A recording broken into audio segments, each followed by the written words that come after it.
lost a Bay City roller. Shouldn't say that this week, but it's true. Melanie, no, I didn't say Melanie, DJ Yeah. Shea here from Mob Radio. How you doing? Hi. Listen, Melanie, do you get on with Dylan? Well, do you know Well, what Dylan asked me to ask you a question. He said you have an association with a great club DJ known as DJ Frankie Knuckles. Yeah, I was asked to ask you about that. Oh, he is very, very correct. And you asked me what I thought of Dylan as well. Dylan and I haven't met, but we have spoken a lot on the phone, and we are very aligned with our feelings about things. And I didn't even realize how aligned. So I feel like I know him. I feel like I do, but we haven't actually met, and I'm really excited about that. Has any of us actually met him? Anyone? In person? No, I mean, Me. physically. Me. Come on. Yeah, Mike has. He's worked with him for how many years? I think it's 15 years. I didn't even realize that Mike had worked with Dylan for 15 years, and equally Angus from Farheath that puts this magic touch, as well as Alan Keary on the music as well. But I had a big club hit with Frankie Knuckles. Frankie Knuckles, I lots of my music was remixed by, back in the 90s by big club DJs like David Morales, Frankie. That was the heyday of the DJs. Exactly, and it was a whole new world where we were making. I was signed to Virgin. I was signed to Sony. We had massive pressure to make big albums. We were given huge advances. We were taken to residential studios. I recorded at the Manor. We didn't have to think about anything else except recording back then. Nothing like now. Nothing like now. The good old days. Nothing like now. I had an assistant for an assistant. We had runners for every. We were so spoiled. We had no idea, what was coming really. Now I have to do everything. If you can't multitask, then forget it. You may as well go get a 9-to-5 job. But Frankie Knuckles was such an amazing energy. He did a remix of a song that was going out on Sony for me, of Everyday Thing, that became he did the most beautiful classic remix, and it went to #1 in the breakout Billboard charts in the club charts in America. And I flew out to San Francisco to host the Billboard Awards and perform the track, and remember Frankie took me to an amazing gig that he was doing. Junior Vasquez as well was amazingly was a big fan of mine, and he did a 25-minute remix of one of Not Enough that he released at Gay Pride at the time when AIDS was a real issue, and they actually released it at the Sound Factory at midnight over the crowd. So those were amazing days, and Frankie is missed in that world greatly. He was a beautiful energy. So I'm surprised though. You've really surprised me, because the fact that Dylan knows that. You see, this I didn't know. Me and Dylan have talked about all sorts of things, but I had no idea he knew about. He was a Frankie Knuckles club fan. I'm going to have a conversation with him now. Now you've at least I hope I got my information from Dylan. How the hell did you get that information from Dylan? I don't follow that style of music as much as maybe I should. You put me to Stonebridge. I know. You curated me getting but together Stonebridge produced Madonna and Blondie. Yeah. So there was a natural synergy there. I mean, he's a very, very broad commercial producer, but what we're trying to bring into this movie, and I think succeeded in doing so, is young music, club music, white music, black music, mix it all up. And again, I will refer back to Steve, because it started off with Steve conducting a series of interviews for the Vinyl Store about different formats of music, right the way through from Edison to 12-inch singles, 8-track cartridges and video discs and all this sort of thing. But that was really Steve's department. Steve kind of depped in England, actually, as Drac. You see, Back to Drac was the original title. You see, if you needed some musical knowledge, Steve would say, you've got to go back to Drac, and he would check that we got the facts correct. And I think only Steve can talk about that side of it. But I love that Back to Drac. Yeah, there is an element of vinyl junkie garb in this movie, and the vinyl junkie will love all the Drac facts, but that's really Steve's department. We even travelled all the way to Bognor Regis to interview glam rockers, the Rubettes, and Steve kind of pretended to be Drac. Drac wrote the stories down. Well, I'll let Steve explain that side of it, but Dylan tells me that that's one of the most exciting parts of the movie. I've not been allowed to see it yet, but I gather Steve's twisted Dylan's rubber arm, and we get to see that element tonight. But if you're a vinyl junkie, you're going to love this, because we've got facts about Eddie and the Hot Rods and the Damned and scams that went on at pressing plants and all this kind of thing. But that's really for Steve to explain. Wow. Well, Steve, my job's been done for me there. Well, I can talk to you, yes, obviously, but I think Mike's actually covered it. It was what was really interesting when I started to look at a documentary on vinyl. You know, I had a chat with Mike, and we were, you know, just going over bits and pieces and everything else. And then it was like, well, why don't we get some people up to talk about the vinyl years? Of course, Mel was there, and who were the other guys we had? I mean, Nicky Tunes Lockett. We had a bit of a dispute and a battle about something, and you actually filmed that and apparently have kept it in the film. We had a bit of listen, Mel, listen to me. I agree with you. You know, but vinyl. I started talking like him. I actually started talking like him to kind of energy match. It's a you know, I talked about the healer. It's like a neuro-linguistic programming technique where you actually mirror the person you're actually having an argument with to kind of get your point across. So I started talking like that as well. Yeah, you know, Mel, you know. It has to end classical together, so there is, you know, we love each other. Let me just say, for the record. Yes, you do. It was interesting though, you know, because you got all these artists that were in the room, and they've got this love for vinyl. No, and it's like Mel just went off into one. I had the Everyday Thing, Frankie Knuckles vinyl there, just held up actually, ironically. And what was interesting there was, you know, you got different people, you know, expressing their views and everything else, and then a little CD come up, but it was always about vinyl. That's what I was always interested in, you know. And then when Mike and I sat down and talked about it, and he said, well, let me get some people up, it just came to life. And then when we went to Huntington Beach in California there, we got hold of Drac. My heaven, his knowledge was just incredible. I just could not believe it. I mean, we were there, and it was like, well, okay, tell us about this one here. And he'd go, oh, well, did you realise that so-and-so and so-and-so didn't actually do this? It was a bit of a scam. And, you know, what was that story, Mike? Because there was one in particular, Eddie and the Hot Rods. Right, and it's in the movie. Just to explain that Steve had to be Drac because it was transatlantic. So Steve gathered the questions from Drac and then foisted them upon the artists. But Eddie and the Hot Rods, 1977, circa 1977, 1978, somewhere around that period of time, became the cover stars, well, on the back of a Damned album. If you look, there's the Damned album. But when you flipped it over, it was an Eddie and the Hot Rods album. And it was said to be a mistake at the pressing plant.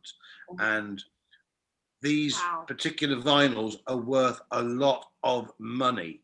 I do believe that he had two, and Steve purchased one for about £500, I believe. Now, it transpires that it was a marketing scam. And we had great fun, because Drax got a Drax. Was it called Drax Facts? He's got Drax a book Facts, of facts, yeah. and it was a complete marketing scam. And at the time, 1977, I'm sure it was, the Damned album came out. It was like a gold rush to get hold of the Damned album, which you flipped over, and it was an Eddie and the Hot Rods album. Only artistically, when you pulled it out, it was purely a Damned album.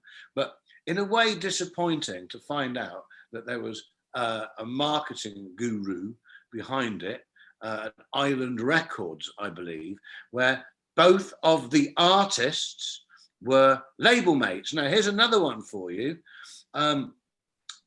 The Sweet released Desolation Boulevard, and then AC/DC released their debut album only in America.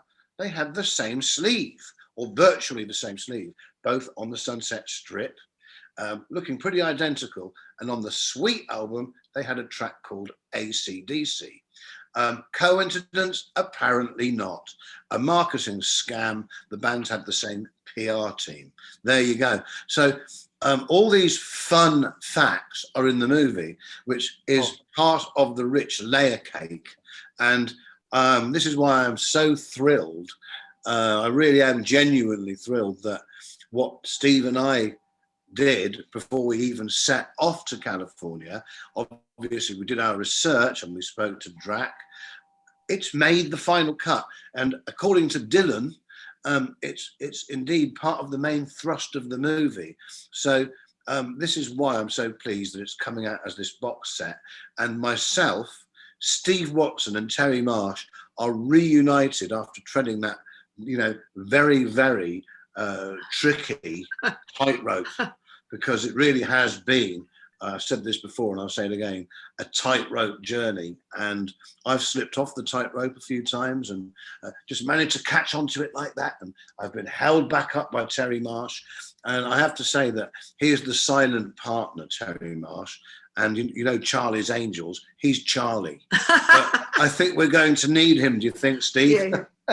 Don't you think it's reflective of the times, though? Because to be adaptable, to be hit with, nobody knew what was happening. You was sink or swim. You either, I think this whole time has been reflective of that. It writes itself. Originally, I wrote a screenplay. If you flow with it, though, isn't it? If you flow with it, I mean, somebody else starts writing it. It really does. The enthusiasm so far from everybody involved in this film is unreal.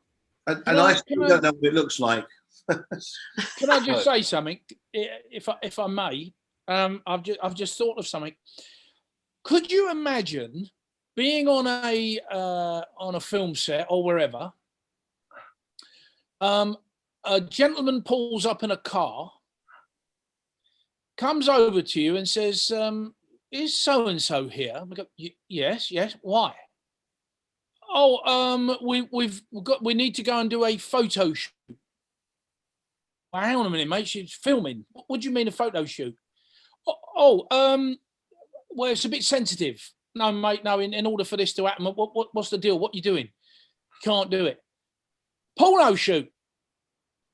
A pornographic shoot whilst we are supposed to be shooting our film. What takes the precedence? True. I was gobsmacked. Yeah. I mean, I've got to be honest. When he came back, I said, "Show me the rushes. I want to know that it was actually a proper shoot that you did." They didn't give me that. Well, we had to cancel 2 days, another 2 days. Yeah. Whilst the said actress, this is one of the British crew actually, went off to do a completely different shoot. So already, I don't think that Steve quite covered this. The actress that had the accident was from the American cast, but when we sent somebody to the hospital after the fire engine and the ambulance left with great speed, she wasn't who she said she was she, Steve? Oh, no. You're right. So this is what happens, right? So we had to wrap the filming. We wrapped the filming for the day because it was pointless doing anything else. So I'm just sat down and I'm like, I've got my hands in my hair. I'm going, what's going on? What's going on? I'm sipping my coffee. I'm there. Then the phone goes. Yeah. So you hear, I went, yeah, hello? And this voice says, I'm in a spot to bother. Why? What's wrong? What do you need? What do you need? Well, if I say this to you, the medical staff have asked me if I know the young lady. And he said, I do. I know her very well. So they said, all right. So what we've got to do is there's a big fine to pay. It's $1,000 fine, first off, for the call out and everything else. We need to make sure it was how much it was, 4 in the end. Oh my goodness, don't. So the person said, what should I do? So acting as the producer, I just said, right, okay, listen, the first thing you need is you need to get out of there. Otherwise, you will be landed with that bill. That's the first thing. Now, make sure, all the credentials are in place and everything else, and then do a shoot. He said, well, I'm confused. I said, why is that? He said, well, they turned around and said this particular name, and I went, yeah, that's her, right. Well, when they went in the bag and took out all her ID and everything else, it weren't her. Oh. It was a totally different person. So now I'm thinking, was she the leading lady that we were supposed to have? Because remember, this was a satanical lady, or was it the altered ego, the witch? I don't know. I'm not sure. But I can tell you this, mystery. Oh. Mystery. Did you have to pay? Excuse me?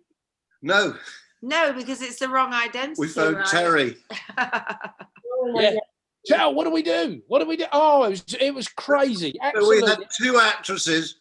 We had the 2 actresses had a scene together, and one was missing on a shoot, and the other one was somebody completely different, 20 years different in age, and he was collapsed in a hospital. And then we had a $4,000 bill chasing us.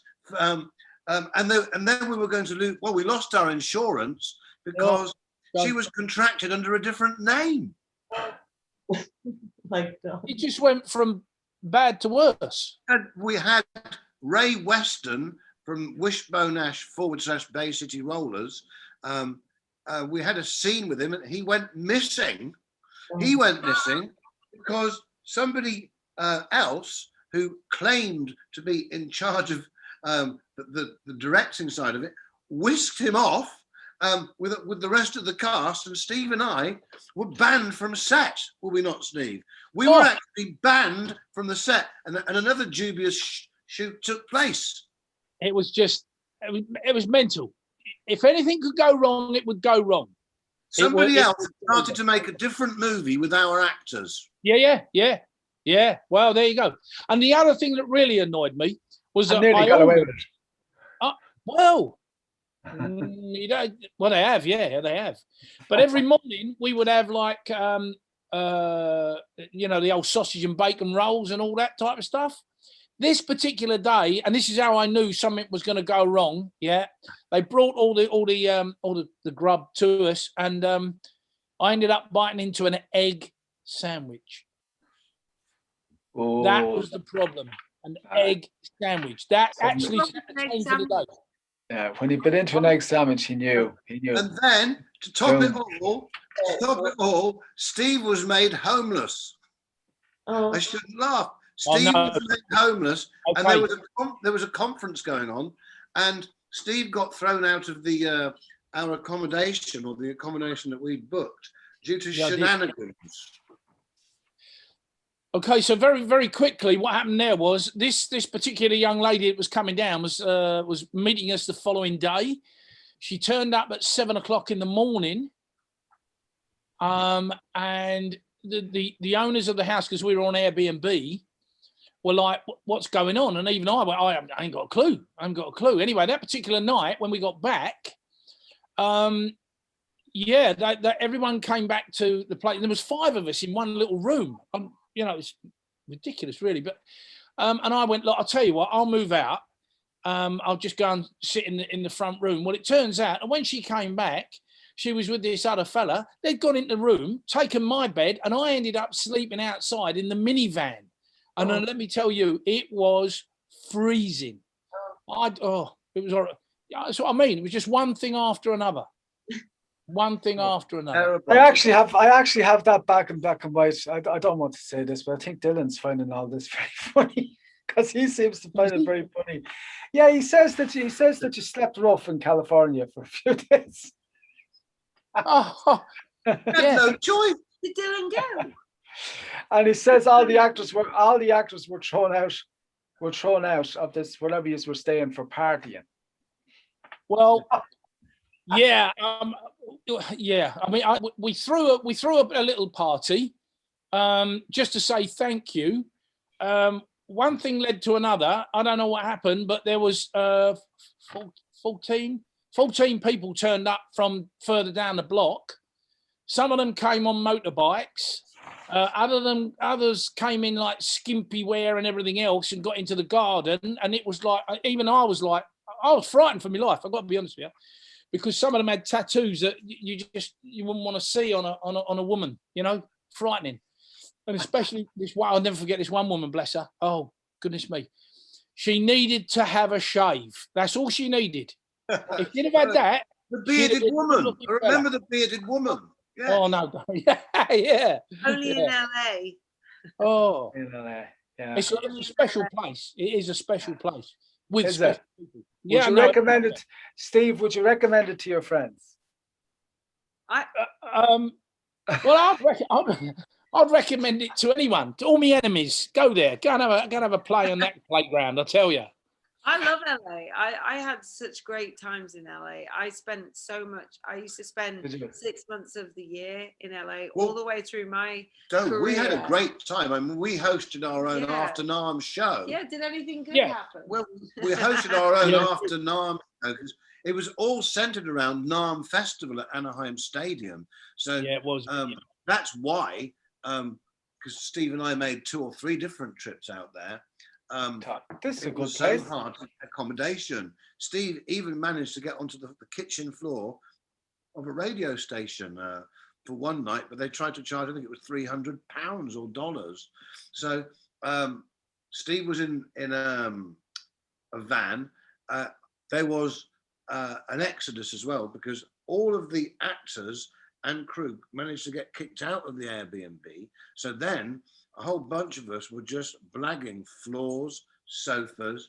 Don't forget, we lost actor number 1 on the airplane, accused of throwing a glass of Prosecco. Oh, yeah. Oh, yeah. So we were 1 actor down. Then we lost the leading actress because of the fainting incident, and our insurance was messed up. And then we lost actress number 3 as she was pursuing a very different type of shoot. So we're 3 down on the deal. And then Ray Weston from Wishbone Ash, Bay City Rollers, got taken down onto Huntington Beach, never to be seen again. You know, but we found him on the cutting room floor, and Dylan has managed to splice him in. So that's 4 actors down on the deal. And I worked with Wishbone Ash. I worked with Ray for many, many years.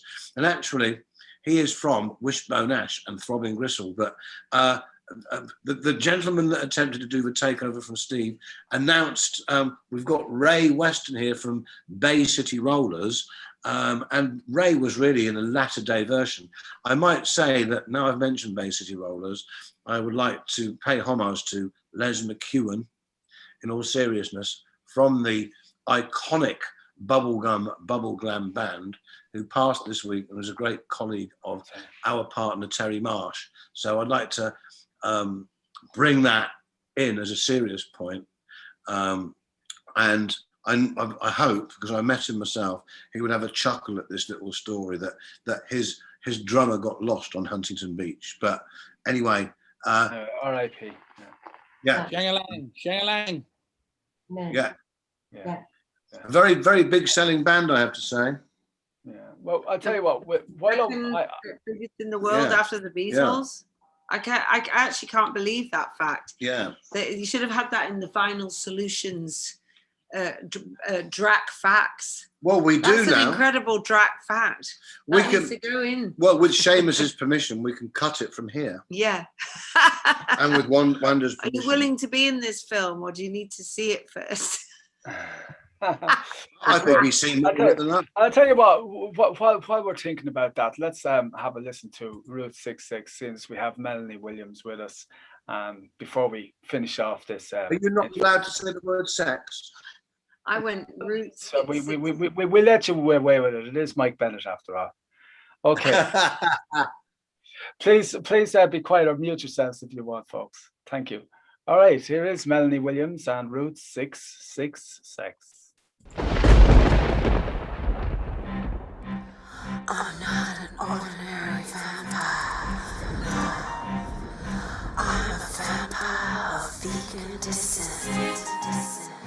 Oh, from the skies I came down from above, down to the earth I went. I got my kicks on Route 666. Went to America to make cinematic dreams.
Magic. Can you guys hear me okay? Yeah. That was phenomenal. Phenomenal. Yeah. I'm actually going to, ladies and gentlemen, that was, I forgot to say that. That was Melanie Williams with Route 666 from Vegan Vampires from Zorg. Is my sound okay? Yes. Yeah. Okay, good. And I'll actually get to hear both those tracks again in the live rock show, Al's Rock the House show, this Friday evening, live at 5 UK time. So check that out.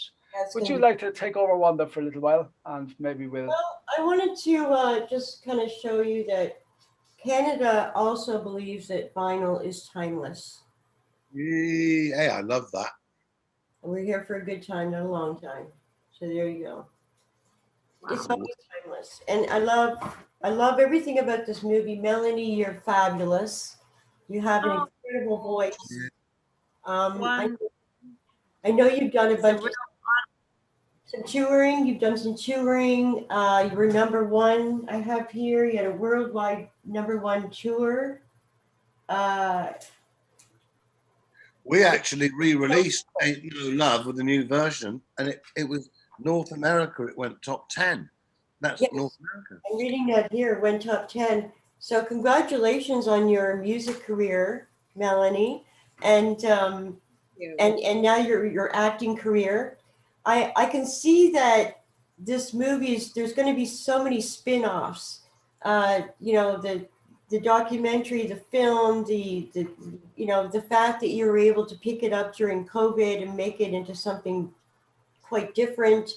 But I can also see the fashion aspect of this thing. Like I'm looking at the Healer video. I love the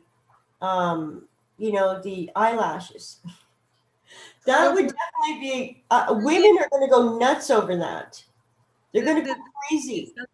I think, I don't know if you feel like this, Wanda, as a woman, but Mike will throw things at you. I mean, he will just, I think that you've been involved with Mike too, and he will just keep chucking things at you unexpectedly, usually when you're in the middle of something. Yeah. And it will be like, and it's, to be fair, it's not just Mike, it is the music industry, it's our industry, the industry of arts and crafts. Everything seems to be needed yesterday. Never, it's the world where you don't get like 6 months advance notice. It's the world where, oh my God, we've suddenly realized that we need a lip sync that we need by tomorrow. Otherwise, we're not gonna. I'm referring to the creative mind, because I'm guilty too, because it'll come to me just before I do it that I need a certain dress or I need a certain this or that. So Mike will suddenly said, I need a lip sync of the video. Dylan can do it tomorrow, and it's like 8 o'clock at night, and I'm just, it'll only take you 5 minutes. It'll only take you 5 minutes. And I'm like, hang on a minute. I'm not going to be like mom at the kitchen sink. I need to think, what would the healer look like? So I ended up getting myself decked out. I'd never think. I put my thinking mind aside and I just try and tune in. And then I found myself digging out some eyelashes that were stuck in my, like these butterfly lashes that I'd forgotten I had. And putting my fake tattoos that I have for shows that actually symbolize something. They symbolize the mind. The triangle is to do with the mind, body, and spirit connection. The eye is the third eye of the third eye chakra, which means sovereignty and awareness over your whole being. And of course, the healer is about, I speak to you with the power of my hand, which is like, you become your own healer. And so again, the mind, body, spirit connection and the all-seeing eye. But the ironic thing is those symbols are quite hot topics in our society at the moment, because a lot of celebrities have been accused of being like high-level Freemasons and Illuminati and all the rest of it. And for me, and there's a bit of a lynch mob out there for certain celebrities. I don't know, what do I know? But I'm saying that I know what the meaning of those symbols are. Mind, body, and spirit in balance.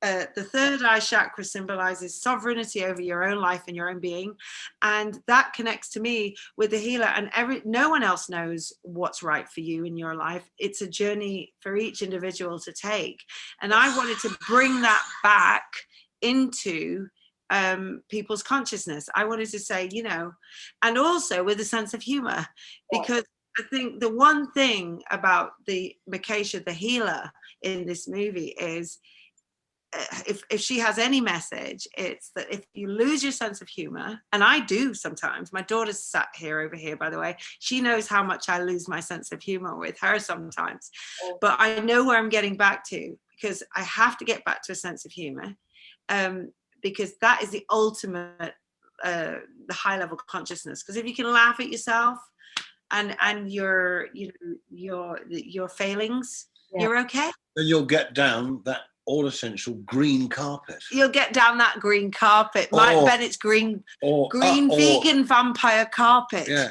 Which I hope you guys got. Hey, I hope you will be able to travel from Ireland, from Canada. I hope we can all actually all people that have supported this endeavor, this creative endeavor. I hope we can actually get together in the same room at some point. Well, it would be great. Wonderful. We could actually do a green carpet event in both Canada and Ireland, respectively, and that would make it the triangle that Melanie speaks of. We'll all come to Manchester. We'll come to Manchester. Ireland is the green. Ireland is the color of We're Ireland. Already green, Mike. We're already green. Yeah. We're already green. I know. And that's why we're taking you up the green carpet. Guys, can I just say, unfortunately, I've got a shoot at 8:30 tonight. Got another radio show. Yeah. Do you do radio shows as well, Steve? Wow. Wow. TV channel. Well, yeah, we have been going for 2 hours 20 minutes. Wow, you've done well. You've done well. Yeah. I've got a 2-hour journey from Manchester back down to Nottinghamshire. So I would like to personally say, guys, thank you very much for allowing me to be on your shows. And I would love to contact you again and touch base. I'm coming to Canada. And thank you. There you go. If you're coming to Canada, come to Toronto. And it's Toronto I need to come to, is it? yeah, of course. Yeah. Oh, right. Yeah. And I'll be there. What about in Ireland? Where in Ireland do I need to come? Well, if you're in Ireland, Dublin, of course. You know. I know. The big smoke. I know. Big smoke. Steve Watson, it's an actual honor to have had an interview with you. So thank you very, very much for coming and making that long journey to make it as well. We are privileged, aren't we, Wanda? And I appreciate it very much. Thank you. I appreciate your time and actually giving us the the time and space to fill. Cool. So thank you very much indeed.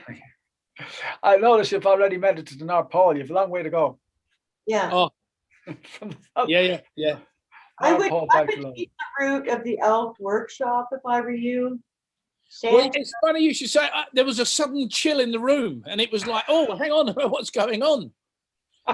What happened? You know what? Now the vegan vampires are in the time machine. They're going into, Well, all of a sudden, I just had to check my baubles because I know that we're making special baubles for the show. You see, but it's very lovely. I mean, we've got them now. The music of this film is very, very special. Very, very special. The music I've heard so far is very, very special, and it keeps reminding me of the groundbreaking stuff that the Rocky Horror Show brought in. You know,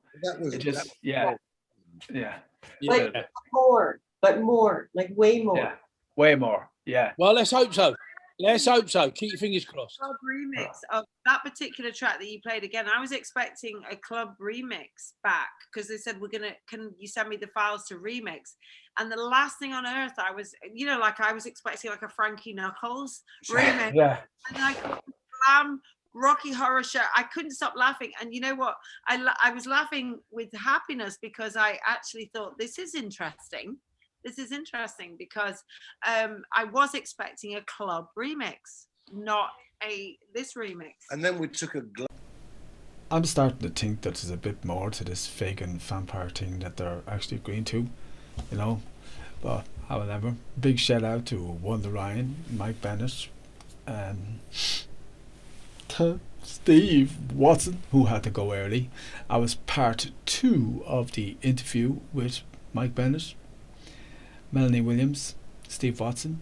Wanda Ryan was the co-host with me, and I want to thank you all for attending it. And we have a surprise guest, yes, who's done a lot of the singing and the backing vocals, especially in, I think, 5 of the songs, and actually wrote 2 of the songs, if I remember correctly, in the film. If I've got that wrong, fire me. Will I be in the film, I wonder? Who's going to be in the film next? Thank you all for watching. Tune in again for part 3, in which we have a very, very special guest. Good night. I'm a vegan vampire slayer.